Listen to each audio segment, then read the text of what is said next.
பிதா குமாரன் பரிசுத்த ஆவியராகிய திரியேக கடவுளின் திருநாமத்திற்கு மாட்சிமை உண்டாவதாக. கடவுளை நாம் தொழுவோம்.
நம்முடைய தேவனாகிய கர்த்தரை உயர்த்தி அவருடைய பரிசுத்த பர்வதத்திற்கு நேராக பணியுங்கள்.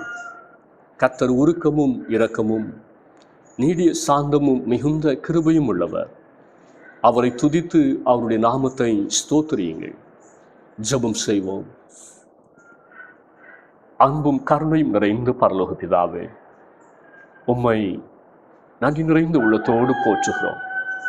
மனுக்குலத்தை மீட்க உமது திருமைந்தராம் இயேசுவை பாவ நிவாரண பலியாக சிலுவையில் ஒப்பு கொடுத்து நித்திய வாழ்விற்கான ஆசீர்வாதங்களை எங்களுக்கு தந்ததற்காக உம்மை துதிக்கிறோம். இந்த தொழுகையின் வழியாக இரக்கத்தின் ஊற்றாய் இருக்கின்ற கிறிஸ்துவின் அளவற்ற இரக்கத்தை உணரவும் பெற்று அனுபவிக்கவும் நாங்களும் இரக்க சிந்தையோடு நடந்து கொள்ளவும் எங்களை பலப்படுத்தும். ஆராதனையில் பங்கு பெறுகிற அனைவரையும் ஆசீர்வதி. புதிய உற்சாகத்தோடு ஒரே இருதயத்தோடு உம்மை ஆராதித்து அகம் மகிழ அருள் தாரும். இரட்சகர் இயேசுவின் திருநாமத்தில் வேண்டிக் கொள்கிறோம் நல்ல பிதாவே, ஆமென். ஆண்டவருடைய பரிசுத்த நாமத்தை நாம் மகிமைப்படுத்தும் வண்ணமாக ஞான பாடலிலே 294வது பாடலை பாடுவோம். அற்ப வாழ்வை வாஞ்சியாமல் 294வது ஞான பாடல்.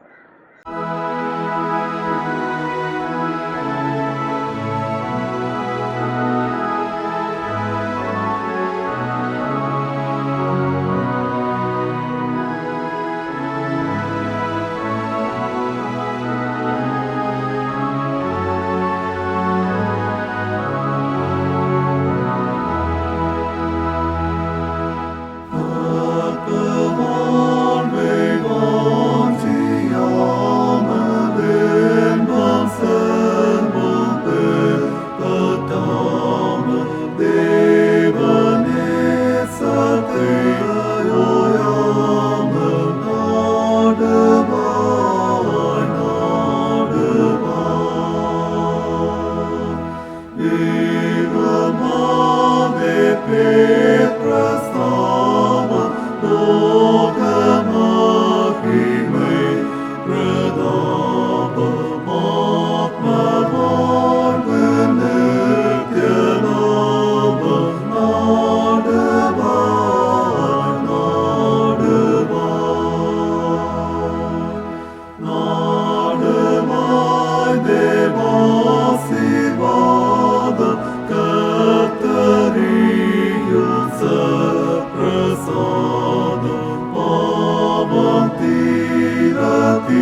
இந்த நாளுக்குரிய திருமுறை பாடத்தை நாம் படிக்க கேட்போம்.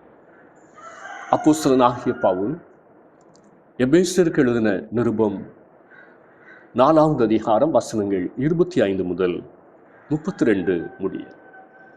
அன்றியும் நாம் ஒருவருக்கொருவர் அவயவங்களாக இருக்கிறபடியால் பொய்யை களைந்து அவன் பிறனுடனே மெய்யை பேச கடவன்.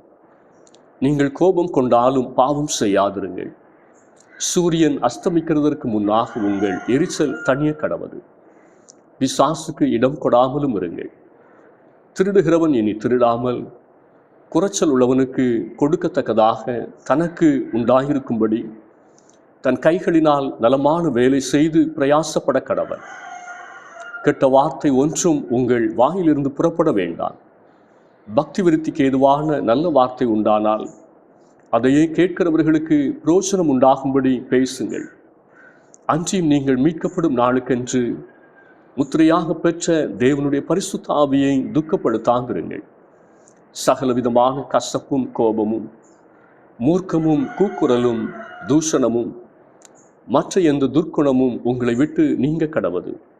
ஒருவருக்கொருவர் தயவாயும் மன உருக்கமாயும் இருந்து கிறிஸ்துவுக்குள் தேவன் உங்களுக்கு மன்னித்தது போல நீங்களும் ஒருவரை ஒருவர் மன்னியுங்கள்.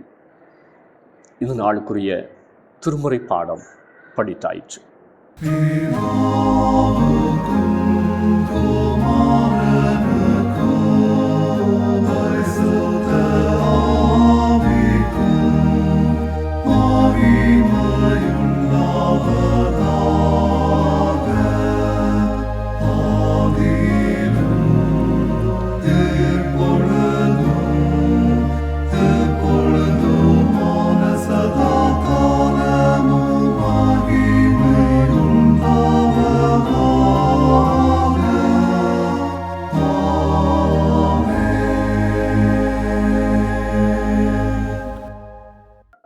ஆண்டவருடைய அருள் வார்த்தைகளை கேட்க நாம் ஆயத்தப்படும் வண்ணமாக கர்த்தரை நம்பியே ஜீவிப்போம் என்ற பாடலை பாடும்.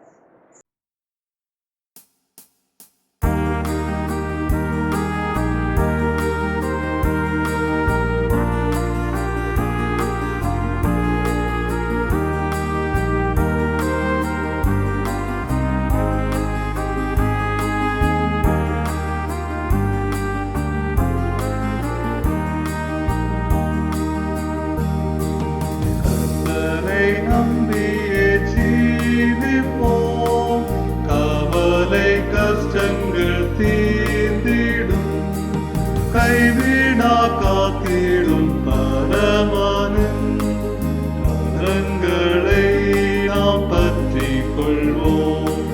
கைவிடா காத்திடும் பரமனின் கரங்களை நாம் பற்றி கொள்வோம். ஜீவதேவன் பின் செல்லுவோம். ஜீவ ஒளிதனை கண்டடைவோம். ஜீவதேவன் பின் செல்லுவோம். ஜீவ ஒளிதனை கண்டடைவோம். மனதின் காரிருள் நீக்கிடவே சமாதானம் தங்கும். மனதின் காரிருள் நீக்கிடவே சமாதானம் தங்கும். கர்த்தரை நம்பியே ஜீவிப்போம். அவனை கஷ்டங்கள் தீர்ந்திடும். கைவிடா காத்திடும் பரமனின் கரங்களை நாம் பற்றி கொள்வோம். கைவிடா காத்திடும் பரமனின் கரங்களை நாம் பற்றி கொள்வோம். நடந்திடும் உத்தமனுக்கென்றும் கர்த்தர் துணை. உண்மை வழி நடந்திடும் உத்தமனுக்கென்றும் கர்த்தர் துணை. கண்கள் அவன் மீது வைத்திடுவார். கருத்தாய் காத்திடும்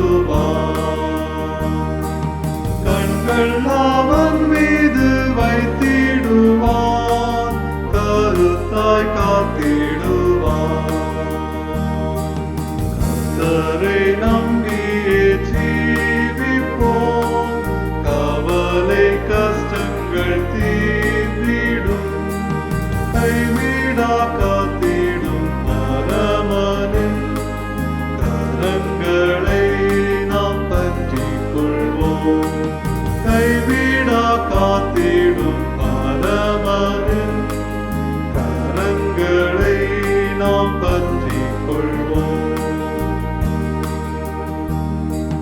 உள்ளமதின் பாரங்களை ஊக்கமாய் கர்த்தரிடம் சொல்லுவோம். உள்ளமதின் பாரங்களை ஊக்கமாய் கர்த்தரிடம் சொல்லுவோம். இக்கட்டு நேரத்தில் கூப்பிடுவோம். இயேசு வந்தாதரிப்பார். இக்கட்டு நேரத்தில் கூப்பிடுவோம். இயேசு வந்தாதரிப்பார். கர்த்தரை நம்பியே ஜீவிப்போம். கவலை கஷ்டங்கள் தீர்ந்திடும். கைவிடா காத்திடும் பரமனின் கரங்களை நாம் பற்றிக் கொள்வோம். கைவிடா காத்திடும் பரமனின் கரங்களை நாம் பற்றிக் கொள்வோம். அன்பு மிகும் மன்னலிவர் அருமை இயேசுவை நெருங்குவோம். அன்பு மிகும் மன்னலிவர் அருமை இயேசுவை நெருங்குவோம். தம் அண்டை வந்தோரை தள்ளிடாரே, தாங்கி அணைத்திடுவார். தம் அண்டை வந்தோரை தள்ளிடாரே, தாங்கி அணைத்திடுவார். கர்த்தரை நம்பியே ஜீவிப்போம். கவலை கஷ்டங்கள் தீர்ந்திடும். கைவிடா காத்திடும் பரமனின் கரங்களை நாம் பற்றிக் கொள்வோம். கைவிடா காத்திடும் பரமனின் கரங்களை நாம் பற்றிக் கொள்வோம்.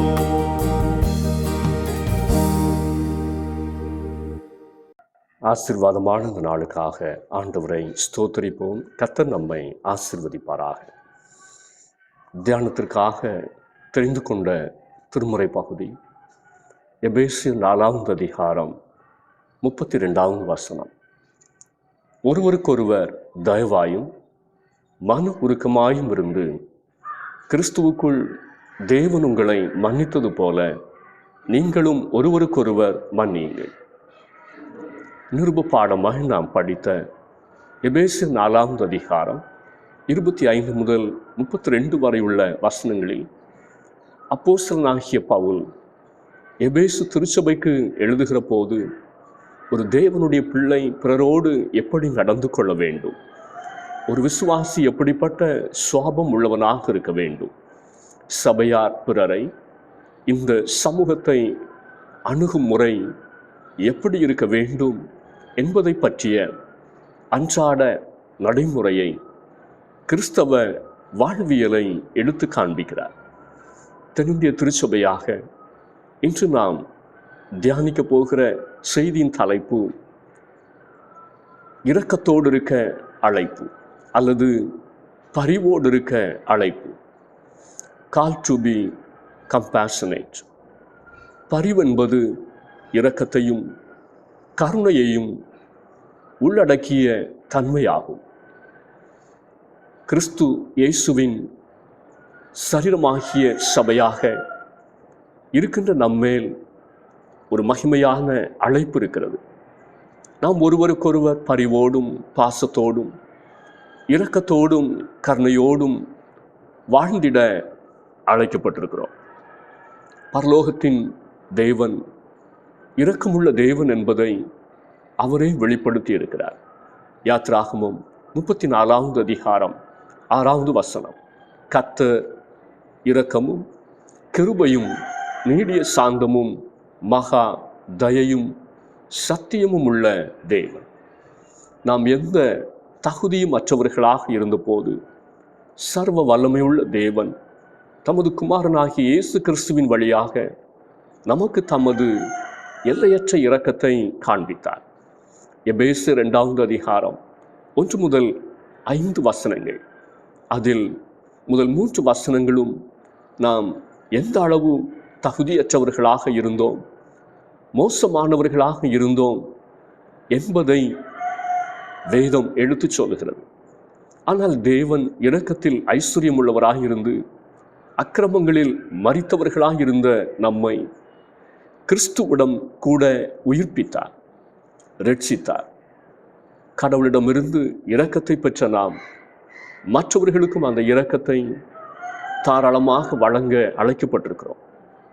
லூக்கா 6வது அதிகாரம் 36 நமது ஆண்டவர் இயேசு சொன்னார், ஆகையால் உங்கள் பிதா இரக்கமுள்ளவராக இருக்கிறது போல நீங்களும் இரக்கமுள்ளவர்களாக இருங்கள். கர்த்தர் மனிதனை சிருஷ்டித்த போது அவரை போலவே இரக்க குணத்தோடு படைத்தார். தேவ மனிதர்களுடைய குணம் இரக்க குணம். தேவ மனிதர்களாய் நடக்க வேண்டிய நாம் பல நேரங்களில் வெறிகொண்ட மிருகமாய் மாறிவிடுகிறோம். இன்று நமக்குள் இரக்க குணம் இருக்கிறதா அல்லது அரக்க குணம் இருக்கிறதா? புலம்பல் 4:10 சொல்லுகிறது, அவர்கள் இரக்கமுள்ள ஸ்திரீகள்தான், கர்த்தருடைய ஜனம்தான். ஆனால் சூழ்நிலைகள் மாறிய போது, யுத்தமும் பஞ்சமும் பட்டினியும் சூழ்ந்த போது அவர்கள் மாறிப்போனார்கள். எப்படி மாறிப்போனார்கள்? புலம்பல் 4:10 சொல்லுகிறது, இரக்கமுள்ள ஸ்திரீகளின் கைகள் தங்கள் பிள்ளைகளை சமைத்தன. என் ஜனமாகிய குமாரத்தின் அழிவில் அவைகள் அவர்களுக்கு ஆகாரமாயின. இன்று தங்கள் தவறான உடல் சுகங்களுக்கு, திருமணத்தை மீறிய தவறான உறவிற்கு தங்கள் சிறு பிள்ளைகள் தடையாக இருப்பதாக கருதியவர்கள் அந்த பச்சிளம் பிள்ளையை ஃப்ரிட்ஜில் அடைத்து வைத்து கொண்டதையும், தூக்கி தரையில் அடித்து கொண்டதையும் பத்திரிகைகளிலே நாம் படிக்கிறோம். அதுபோல தங்கள் சொந்த பெற்றோரை ஆண் நண்பர்களோடு சேர்ந்து கொன்றவர்கள், சொத்துக்காக தங்கள் பெற்றோரை கொன்றவர்கள், இன்சூரன்ஸ் பணத்திற்காக தங்கள் தந்தையை கொன்ற பிள்ளைகள், குடிக்க பணம் கொடாததால் தன் தாயை அடித்து கொன்ற மகன்கள் என்று பட்டியல் நீண்டு கொண்டே செல்லுகிறது. இன்று நம்மில் இரக்க குணம் இருக்கிறதா அல்லது அரக்க குணம் இருக்கிறதா? மகாராஷ்டிரா பஞ்சாயத்து ராஜ் சட்டப்படி 2 குழந்தைகளுக்கு மேல் இருப்பவர்கள் உள்ளாட்சி தேர்தலில் போட்டியிட முடியாது. பாண்டுரங்கொண்ட மங்களே என்ற 28 வயது நபருக்கு 3 பிள்ளைகள் இருந்தார்கள். எதிர்வருகின்ற ஜூன் மாத பஞ்சாயத்து தேர்தலில் போட்டியிட விரும்பிய அவர் தனது சான்றிதழில், பிறப்பு சான்றிதழில் பெயர் மாற்ற முயற்சி செய்தார். எனவே 2வது முறையாக அதற்கென்று முயற்சி செய்த பொழுது அவரால் அதை செய்ய முடியவில்லை. எனவே அவர் ஜனவரி 29 அன்று தனது 6 வயது மகள் பிராச்சியை மோட்டார் சைக்கிளில் அமர்த்தி வெளியே கால்வாயில் தள்ளி கொலை செய்துவிட்டு அதை ஒரு விபத்தை போல சித்தரித்தார். ஆனால் விசாரணையில் அவர் சிக்கிக்கொண்டார். பாவ சுவாபம், தவறான சிந்தனை ஒரு மனிதனை அரக்கனாக, அரக்கியாக மாற்றிவிடுகிறது. இன்று ஆண்டவர் நம்மை இரக்கத்தோடு நடந்து கொள்ள அழைக்கிறார். முதலாவது வேதம் சொல்லுகிறது இரக்கம் சுயநலமற்றது. எபேசியர் 4வது அதிகாரம் 28வது வசனம், திருடுகிறவன் இனி திருடாமல் குறைச்சல் உள்ளவனுக்கு கொடுக்கத்தக்கதாக தனக்கு உண்டாயிருக்கும்படி தன் கைகளினால் நலமான வேலை செய்து பிரயாசப்பட கடவன். தன்னலத்தோடு நாம் செய்யும் ஒவ்வொரு காரியங்களும் இரக்கத்திற்கு எதிரானது. லூக்கா 16வது அதிகாரம் 19 முதல் 31 வரை உள்ள வசனங்களில் லாசரு ஐஸ்வர்யவான் பற்றிய சம்பவத்தை நாம் படிக்கிறோம். ஏழை லாசருவின் வாழ்க்கை கடினமானதாகவும் துயரம் நிறைந்ததாகவும் இருந்தது. அடிப்படை தேவைகளை கூட சந்திக்க ஒவ்வொரு நாளும் போராட வேண்டியது இருந்தது. வியாதி ஒரு பக்கம், பசி தனிமை மற்றொரு பக்கம், எந்த அன்போ அரவணைப்போ அற்ற ஒரு பரிதாப நிலை. ஆனால் அதே இடத்தில் ஐஸ்வர்யவானாய் வாழ்ந்த அந்த மனிதன் ஆடம்பரமாய் பகட்டாய் விதவிதமாய் உடுத்து உண்டு குடித்து எந்த குறைவும் இல்லாமல் வாழ்ந்தார். தனக்கு முன் கஷ்டப்படுகிற லாசருவை பற்றி அக்கறைப்படவில்லை, இரக்கம் காண்பிக்கவும் இல்லை. இன்றும் நாம் நம்மை பற்றியே சிந்திக்கிறோம். எங்கே போய் சாப்பிடுவது, எப்படி விடுமுறை நாட்களை மகிழ்ச்சியாய் செலவிடுவது, ஈஸ்டருக்கு எவ்வளவு விலை உயர்ந்த ட்ரெஸ் எடுப்பது, தங்கத்தில் முதலீடு செய்யலாமா, சொத்தில் முதலீடு செய்யலாமா என்று சுயநலமான பல காரியங்களுக்கு நாம் திட்டம் போட்டு கொண்டிருக்கிறோம். ஆனால் நமக்கு முன்பாக பரிதாப நிலையில் கிடக்கிற லாசருக்களை பற்றி நாம் அக்கறைப்படுவதில்லை. தேவையில் உள்ள சகோதர சகோதரிகளை பற்றி நாம் சிந்திப்பதில்லை. இரக்கம் சுயநலமற்றது.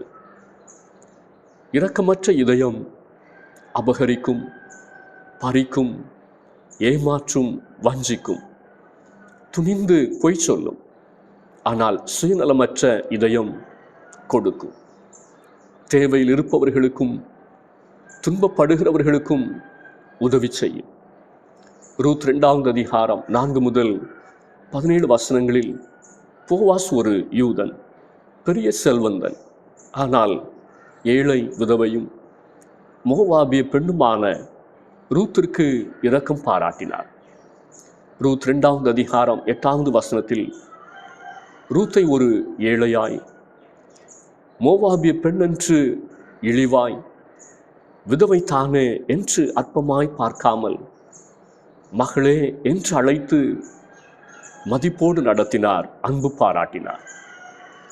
தன் வேலைக்காரர்கள் அவளை அந்நிய பெண்ணை போல அற்பமாய் நடத்த போவாஸ் அனுமதிக்கவில்லை. 9-10 வசனங்களில் வயலில் கதிர்களை பொறுக்கிக் கொள்ள, தானியத்தை எடுத்துக்கொள்ள தாராளமாய் ரூத்திற்கு அனுமதி கொடுத்தார். ஆறுதலாய் பட்சமாய் பேசினார் என்று 13வது வசனம் சொல்லுகிறது. போவாசின் இரக்க குணத்தை பார்த்து மோவாபிய பெண்ணாகிய ரூத் ஆச்சரியப்பட்டு போனாள். 10வது வசனம். நம்முடைய இரக்க செயல்கள் பிறரை ஆச்சரியப்பட வைக்க வேண்டும். 2வதாக இரக்கம் பொறுமை காண்பிக்கும். எபேசியர் 4வது அதிகாரம் 29வது வசனம். கெட்ட வார்த்தை ஒன்றும் உங்கள் வாயிலிருந்து புறப்பட வேண்டாம். பக்தி விருத்திக்கு ஏதுவான நல்ல வார்த்தை உண்டானால் அதையே கேட்கிறவர்களுக்கு பிரயோஜனம் உண்டாகும்படி பேசுங்கள்.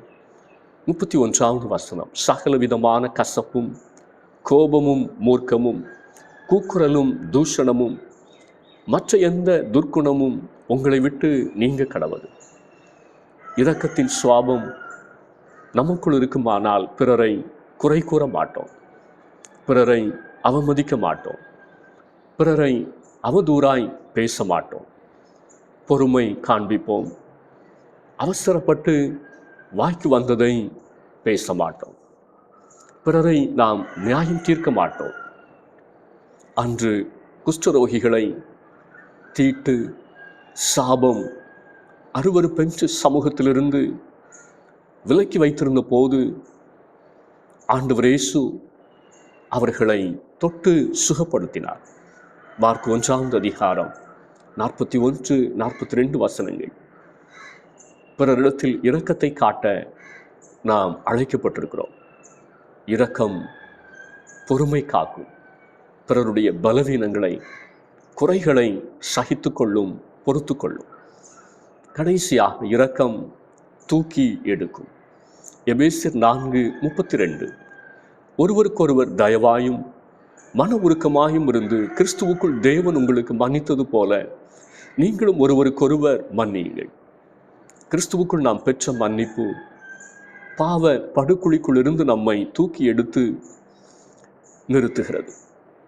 மன்னிப்பது ஒரு மனிதனை தூக்கி எடுக்கிறது.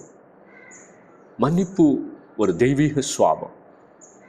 இரக்கம் நிறைந்த இதயத்திலிருந்து வெளிப்படுவதுதான் மன்னிப்பு. நம்மை காயப்படுத்தினவர்களை மனதார மன்னிப்பது இரக்கத்தின் உச்சகட்டம். கல்வாரி சிலுவையில் ஆண்டவர் இயேசு அதை நமக்கு முன்மாதிரியாக செய்து காண்பித்தார். பிறர் குற்றங்களை ஒரு தேவனுடைய பிள்ளை மன்னிக்க வேண்டும். கல் நெஞ்சு மன்னிக்காது, விட்டு கொடுக்காது. உங்களுக்கு தீமை செய்தவர்களை பழிவாங்காமல் அவர்களை மன்னிப்பது இரக்கத்தினால் மாத்திரமே சாத்தியம்.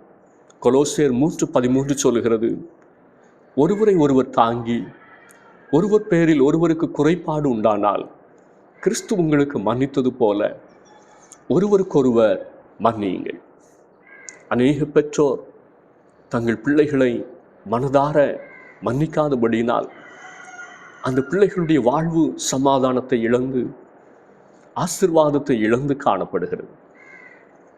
தங்கள் பிள்ளைகளை மனதார மன்னிக்காத பெற்றோரும் பரலோக பாக்கியத்தை இழந்து நித்திய நரகத்திற்குள் தள்ளப்படுகிறார்கள்.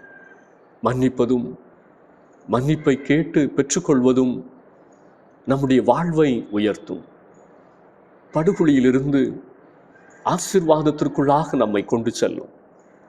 நீதிமொழிகள் 28:13 சொல்லுகிறது, தன் பாவங்களை மறைக்கிறவன் வாழ்வடைய மாட்டான், அவைகளை அறிக்கை செய்து விட்டு விடுகிறவனோ இரக்கம் பெறுவான். பரிசுத்த தேவன் இரக்கம் காட்ட ஆயத்தமாக இருக்கிறார். தேவனுடைய இரக்கத்தை பெற நாம் ஆயத்தமாக இருக்கிறோமா? ஒரு தேவனுடைய பிள்ளை பிசாசின் கிரியைகளுக்கு இரக்கம் காட்டக்கூடாது. மாம்சத்தின் கிரியைகளுக்கு இரக்கம் காட்டக்கூடாது. இடரல் உண்டாக்குகிற எந்த காரியத்திற்கும் இரக்கம் காட்டக்கூடாது. மத்தேயு 18:9 இயேசு சொன்னார், உன் கண் உனக்கு இடரல் உண்டாக்கினால் அதை பிடுங்கி எரிந்து போடு. 2 கண்ணுடையவனாய் எரி நரகத்தில் தள்ளப்படுவதை பார்க்கிலும் ஒற்றை கண்ணனாய் ஜீவனுக்குள் பிரவேசிப்பது உனக்கு நலமாயிருக்கும். நாம் விட்டு வந்த பாவங்கள், இனி செய்யவே கூடாதென்று நாம் தூரப்படுத்திய பாவங்கள் நம்மை திரும்ப திரும்ப கூப்பிடும்போது அதன் மேல் நமக்கு ஒரு இரக்கம் வந்து விடுகிறது. பாசத்தோடு வெறியோடு அரவணைத்துக் கொள்கிறோம். விட்டு வந்த பாவ காரியங்கள் மறுபடியும் நமக்குள் வந்தால் மிகுந்த பலத்தோடு நமக்குள் செயல்பட ஆரம்பிக்கும். நம்முடைய பின்னிலைமை முன்னிலையை விட மிகவும் கேடானதாக மாறும் என்று மத்தேயு 12:45 எச்சரிக்கிறது. எனவே பாவ காரியங்களுக்கு நாம் இரக்கம் காண்பிக்க வேண்டாம். தேவனுடைய இரக்கம் நமக்கு பாவ மன்னிப்பை தந்து தூக்கி எடுத்தது. சங்கீதம் 78:38 அவரோ அவர்களை அழிக்காமல் இரக்கமுள்ளவராய் அவர்கள் அக்கிரமங்களை மன்னித்தார். நாமும் ஒருவரை ஒருவர் மன்னிப்போம். படுகுழியில் விழுந்து கிடப்பவர்களை இரக்கம் மன்னிக்கும், தூக்கி எடுக்கும். உலகம் தட்டி வீழ்த்தக்கூடியது, நாமோ விழுந்து கிடக்கிறவர்களை தூக்கி எடுக்க அழைக்கப்பட்டிருக்கிறோம். யூதா 1:22-23 வசனங்கள் சொல்லுகிறது, அல்லாமலும் நீங்கள் பகுத்தறிவு உள்ளவர்களாயிருந்து சிலருக்கு இரக்கம் பாராட்டி சிலரை அக்கினியிலிருந்து இழுத்துவிட்டு பயத்தோடு ரட்சித்து மாம்சத்தால் கரைப்பட்டிருக்கிற வஸ்திரத்தை வெறுத்து தள்ளுங்கள்.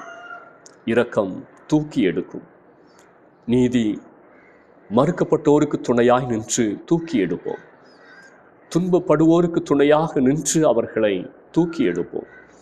ஆதரவற்றவர்களுக்கு துணையாய் நின்று அவர்களை தூக்கி எடுப்போம்.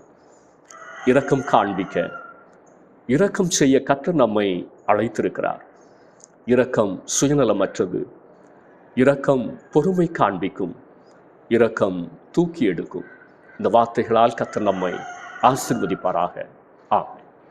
ஆராதனைக்கு நிறைவு பாடலாக ஞான பாடலிலே 355வது பாடலை பாடும். காரிருளால் மூடப்பட்ட பர்வதங்கள் மேலே பார். 355வது ஞான பாடல்.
ஜெபம் செய்வோம். மகா பரிசுத்தம் நிறைந்த எங்கள் அன்பின் பரலோக பிதாவே, இரக்கத்தில் ஐஸ்வர்யம் உள்ளவராக இருந்து பாவ படுகொலியிலிருந்து எங்களை தூக்கி எடுத்த தம்முடைய அன்பை நினைத்து உம்மை துதிக்கிறோம். உம்முடைய ஒரே குமாரனாக இயேசு கிறிஸ்துவை கல்வாரியிலே எங்களுக்காக பலியாக ஒப்பு கொடுத்து பாராட்டின இரக்கத்தை நினைத்து நாங்கள் உம்மை துதிக்கிறோம். எங்களுடைய வாழ்விலும் அந்த தெய்வீக இரக்கத்தை வெளிப்படுத்துவதற்கு, கிறிஸ்து இயேசுவின் சுவாபத்தோடு நடந்து கொள்வதற்கு கர்த்தர் உதவி செய்ய ஜெபிக்கிறோம். எங்களிலே எந்த சுயநலமும் காணாதபடிக்கு தேவனுடைய இரக்கம் எங்களை ஆட்கொண்டு நடத்த வேண்டும் என்று சொல்லி ஜெபிக்கிறோம். எந்தெந்த காரியங்களிலே கசப்பும் மூர்க்கமும் காண்பித்தோமோ அந்தந்த பகுதியிலே பொறுமையை காண்பிக்க, விட்டு கொடுக்க, மன்னிக்க கர்த்தர் எங்களுக்கு உதவி செய்ய நாங்கள் ஜெபிக்கிறோம். பிறரை தூக்கி எடுக்கிற, பிறருக்கு உதவி செய்கிற அந்த இரக்கத்தை கர்த்தர் எங்களுக்குள்ளும் தந்து எங்களை நீர் ஆசீர்வதிப்பீராக. உங்களுடைய வார்த்தைகளை கேட்ட ஒவ்வொருவரையும் கர்த்தர் இந்த திவ்ய சுவாபத்தினால் ஆட்கொண்டு நடத்த வேண்டும் என்று சொல்லி உம்மை நோக்கி நாங்கள் ஜெபிக்கிறோம். புதிய சாயலாய் புதிய சிருஷ்டியாய் புறப்பட்டு செல்ல கர்த்தர் உதவி செய்யும். குடும்பங்களிலே சமாதானத்தையும் மகிழ்ச்சியும் கர்த்தர் பெருக பண்ணுவீராக. நல்லுறவையும் ஐக்கியத்தையும் குடும்பங்களிலே கர்த்தர் தந்து ஆசீர்வதிப்பீராக. கணவன் மனைவி பெற்றோர் பிள்ளைகளுக்கிடையிலே நல்ல உறவும் அன்பும் பெருக கர்த்தர் கிருபை பாராட்ட ஜெபிக்கிறோம். தூர இடங்களிலும் வெளிநாடுகளிலும் இருக்கிற திருச்சபையினுடைய அருமையான குடும்பங்களும் இந்த கரங்களிலே தந்து ஜெபிக்கிறோம். இருக்கிற இடத்திலே தம்முடைய பிள்ளைகள் ஆண்டவருக்குள்ளாக வாழ்ந்திருக்க சுகமாயிருக்க கர்த்தர் உதவி செய்வீராக. ஆத்துமா வாழ்வது போல எல்லாவற்றிலும் வாழ்ந்து சுகமாயிரு என்று வேதம் சொல்லுகிறதே, அப்படியே தம்முடைய பிள்ளைகளை கர்த்தர் ஆசீர்வதிக்க ஜெபிக்கிறோம். தேசத்தை உடைய கரங்களிலே தந்து ஜெபிக்கிறோம். கர்த்தர் ஆசீர்வதியும். தேசத்தினுடைய எல்லா தீமையான காரியங்கள், இரக்கமற்ற செயல்கள், வன்முறைகள், தீவிரவாத செயல்கள் எல்லாவற்றையும் கர்த்தர் மாற்றி ஒவ்வொருவரும் இரக்கத்தோடும் அன்போடும் ஒருவருக்கொருவர் விட்டு கொடுக்கவும் ஏற்றுக்கொள்ளவும் கர்த்தர் கிருபை பாராட்ட ஜெபிக்கிறோம். மத அடிப்படையிலும் ஜாதி அடிப்படையிலும் பிரிந்திருக்கிற தேசத்தில் கர்த்தர் நல்ல ஐக்கியத்தையும் உறவையும் பெருக பண்ண ஜெபிக்கிறோம். உலகம் முழுவதிலும் ஒவ்வொரு தேசத்தினுடைய தலைவர்களையும் கர்த்தர் தம்முடைய கரத்தில் எடுத்து பயன்படுத்துவீராக. நீதியாய் நேர்மையாய் தங்களுடைய பணிவிடையை நிறைவேற்றுகிறதுனால உலகம் முழுவதிலும் அமைதியும் சமாதானமும் பெருக கர்த்தர் உதவி செய்ய ஜெபிக்கிறோம். தேசங்களிலே யுத்தங்களுடைய சப்தங்கள் ஓய்ந்து அமைதி திரும்பத்தக்கதாய் கர்த்தர் உதவி செய்கிறாக. ஜனங்களுடைய தேச தலைவர்களுடைய இரக்கமற்ற செயல்களின் நிமித்தமாய் எத்தனையோ அப்பாவிகள் ஒவ்வொரு நாளும் கொல்லப்பட்டு கொண்டிருக்கிறார்கள். கர்த்தர் இரக்கம் பாராட்டோமை நோக்கி நாங்கள் ஜெபிக்கிறோம். வியாதி படுக்கையில் வேதனையில் இருக்கிற ஒவ்வொருவருக்கும் கர்த்தர் தம்முடைய இரக்கத்தை விளங்க பண்ணுவீராக. தொட்டு சுகப்படுத்துகிற தேவன் தம்முடைய பிள்ளைகளுடைய வாழ்க்கையில் ஒரு அற்புதத்தை செய்ய நாங்கள் ஜெபிக்கிறோம். அப்படியே கர்த்தருடைய கரம் ஒவ்வொருடைய வாழ்க்கையின் மேலும் வந்து அமரட்டும் என்று சொல்லி ஜெபிக்கிறோம். முதிர் வயதின் பலகீனத்தினால் சோர்ந்து போயிருக்கிறவர்கள், வியாதி படுக்கையில் இருக்கிறவர்கள் ஒவ்வொருவரையும் கர்த்தர் நினைந்தருளும். கர்த்தருடைய இரக்கங்களுக்கோ முடிவில்லை என்று வேதம் சொல்லுகிறதே. ஆண்டவருடைய இரக்கம் தம்முடைய பிள்ளைகளை பலப்படுத்தட்டும். குடும்பங்களிலே நல்ல காரியங்களுக்காய் காத்திருக்கிறவர்கள் உண்டு. திருமண காரியங்களை கர்த்தர் கைக்கூடி வர பண்ணுவீராக. குழந்தை பாக்கியத்தை தம்முடைய பிள்ளைகளுடைய வாழ்க்கையில தந்து கர்த்தர் ஆசீர்வதிப்பீராக. உயர்கல்விக்காகவும் வேலைவாய்ப்புக்காகவும் காத்திருக்கிற தம்முடைய பிள்ளைகளை நினைந்தருளை ஆசீர்வதிக்க ஜெபிக்கிறோம். அப்படியே கர்த்தர் ஒவ்வொருடைய தேவைகளையும் அதினதின் வேலைகளிலே சந்தித்து நிறைவாக வழி நடத்தும். திருச்சபையினுடைய எல்லா ஊழியங்களையும் கர்த்தர் ஆசீர்வதியும். இதிலிருந்து காலங்கள் ஒவ்வொருடைய வாழ்க்கையிலும் கல்வாரியினுடைய அன்பை சிந்திக்கிற நாட்களாக கர்த்தர் ஆசீர்வதித்து தாரும். எங்களை தேவ சமூகத்தில் ஒரு விசை தாழ்த்துகிறோம். கர்த்தர் பொறுப்படுத்திக் கொள்ளும். இயேசுவினுடைய பேரில் கேட்கிறோம் நல்ல பிதாவே.